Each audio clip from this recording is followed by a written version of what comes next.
Camper's Log, August 3rd. We're in Darlington Provincial Park. It is just outside of Bowmanville, Ontario, and the backyard to Toronto. I was reading a lot of reviews about Darlington, and one of the things everybody said was the bathrooms were nasty and the showers. So we're gonna go have a look.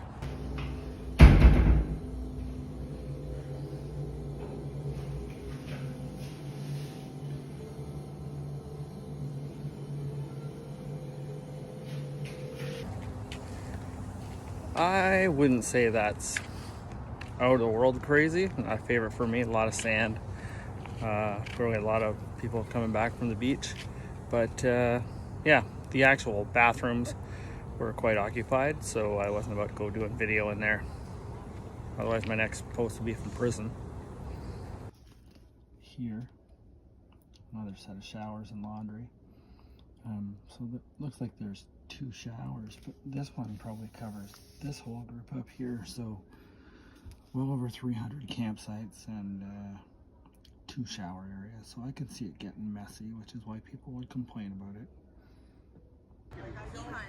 it. Just left the park, and it reminded me of something very important to share about the Darlington Provincial Park. On your way in, there are a set of tracks. They're double track. They're very rough. We watched a Geo, a little mini camper, go over there that caught air. I went over with just my pickup truck doing about 15 kilometers an hour. So if you think you're going slow enough, go slower. Take your time. They're aggressive. They're 2 of them, and they're both equally as bad. So just a heads up when you're entering the park. The more you know. Is any tour of a park complete without a tour to the dump and fill station? So as you pull into the park, there's a loop here that is likely your best entrance for water. Like a lot of parks, you got to go through the sand dump first, but there is only one post up there. You'll see it when we get closer. As far as dump time goes, once you got a super hose, you're going to want to be selective about what side you go to. There are 2 dumps. There is 1 rinse hose, so hopefully someone's not trying to flush their black water tank. But when you arrive and you want to fill up with water, there's only 1 hose. The good news is it has really good pressure, or at least it did while I used it, but there's 1, so it doesn't matter if there's 2 trailers there, you're still waiting. The exit from the sand dump can also be used as an entrance. So if you are going to dump and you have a left side dump like I do, you could continue out down there. That's the exit that way. So you're going down the exit, come in this way and go up and hit the second dump.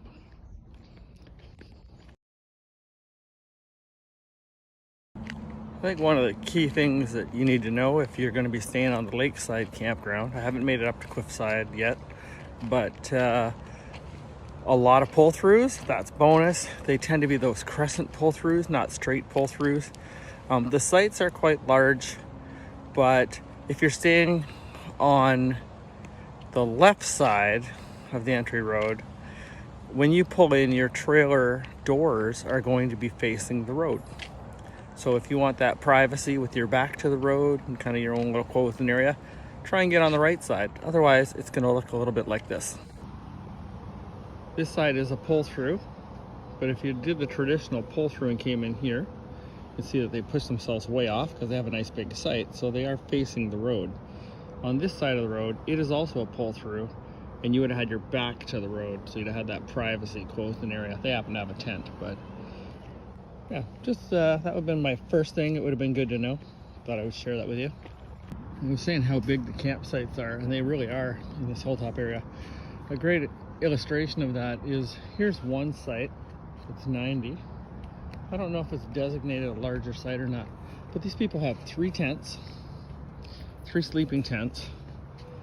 Their pickup truck and their boat are all in their campsite with room to spare apparently. So that's an important feature, I guess. There's site 81 again. allegedly a pull through, but you're either going to put your trailer at the far back and your doors facing the road, or you're going to park it on some weird angle like you'll see when we get to mine. This is 81. 84 is on the opposite side, and as you can see, it works out perfectly. They pull in, their door is facing away from the road. But like I said, I had to do something similar to this gentleman here. He's got this nice big site with a pull through, and he has to park his trailer like this, or have his door facing the road. Now we're coming up to my site. I happen to be in site 85. As I said, it's a pull through as well. I didn't use it the way it was intended to make use of it. Thankfully my fire pit's way off in that corner there, out of the way, on the other side of my truck. But you can see I'm nowhere near where I should be. And if I stayed on the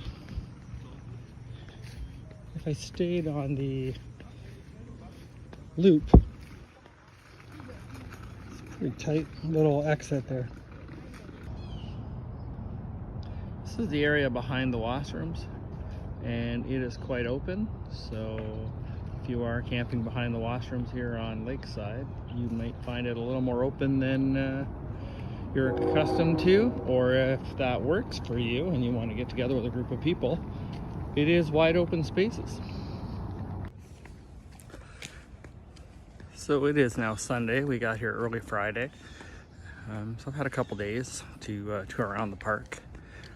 The site's up top, cliffside I guess it's called, seem to be very similar, large, same kind of layout. I don't know that I would pick one over the other.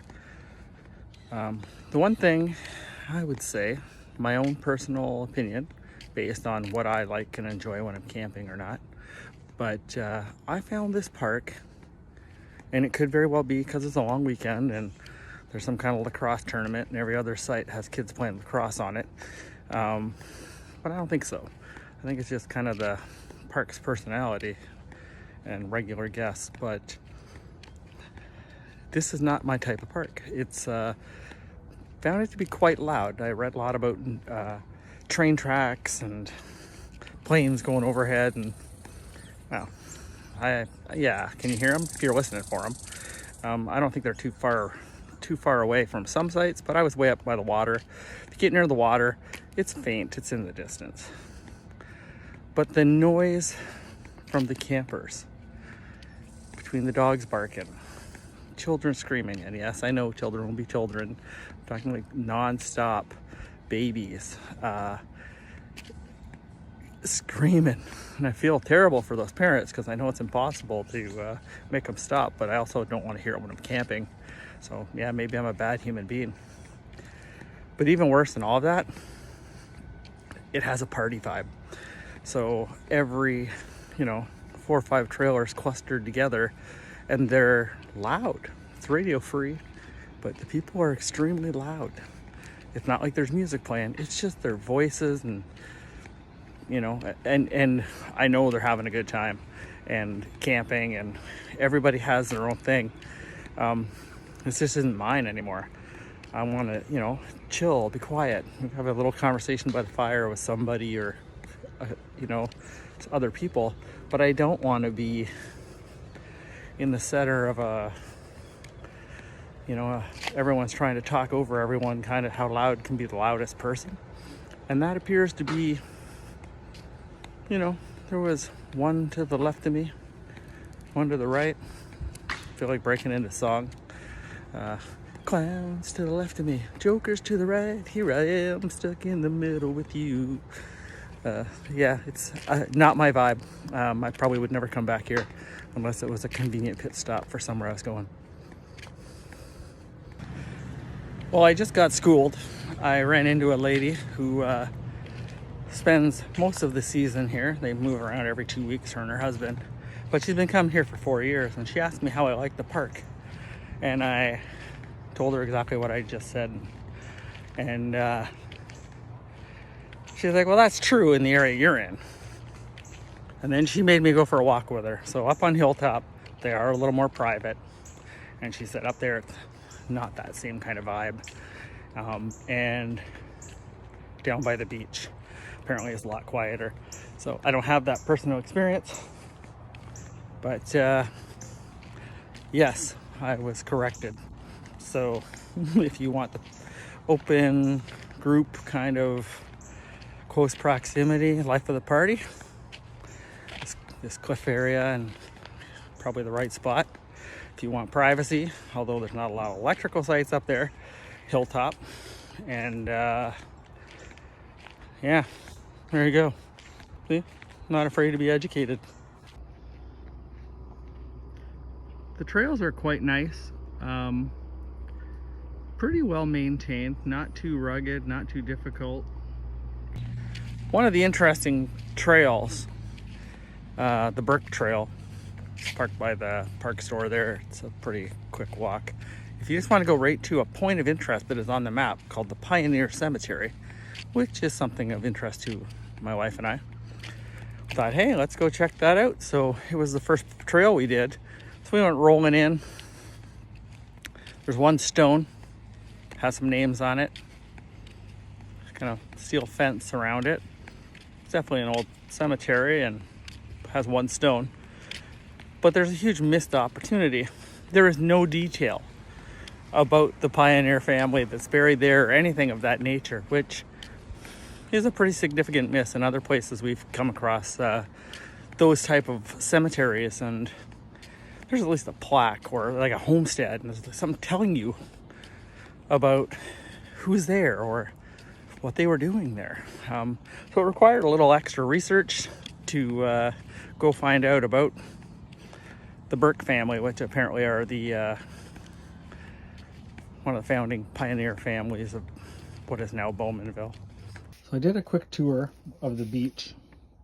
I came down and just kind of entered the beach here, which I'll show my video of it, and I walked down to the beach area here. This is where the bird protected area is. I guess my one says bird protected area. It's right here. But I didn't know about this log cabin. Apparently it was the home of the family buried in the Pioneer Cemetery I just talked about, and I was able to get a book at that cabin. So if the history is of interest to you, go to the log cabin, ask for the Pioneer story, give it a read.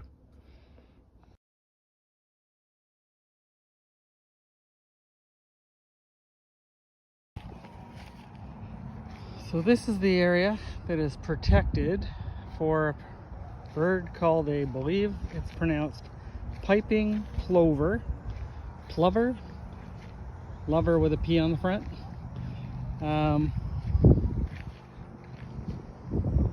Yeah, I was hoping to get a look at one, but no joy. But I did walk through, I tried. This is also the area that they allow waterfowl hunting. I believe this is the start of the bay on the far end of the beach, the far end of the public beach, as you can see, where everybody and their neighbor is here.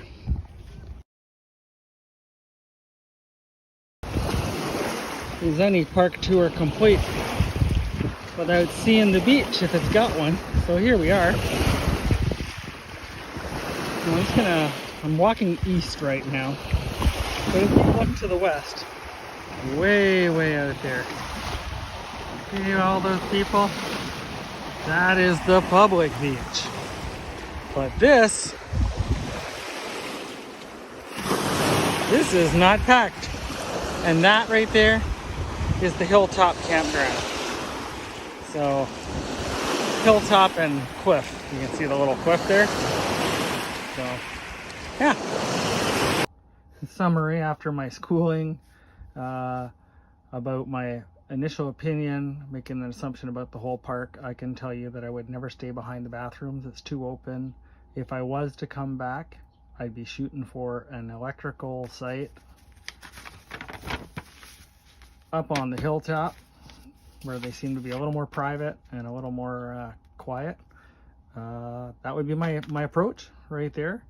But generally speaking, pros, big sites. It is a big campground. There's lots to do. I never did make it to the fishing area. Apparently there's fishing piers over here. So I guess, yes, I'd come back to check that out. I would not stay in the area, in this area here where I stayed before, just like as described, but I would come back and stay in this area, and I absolutely would use it as a pit stop. It is very close to the 401. It just wouldn't be my first choice. Would you come back?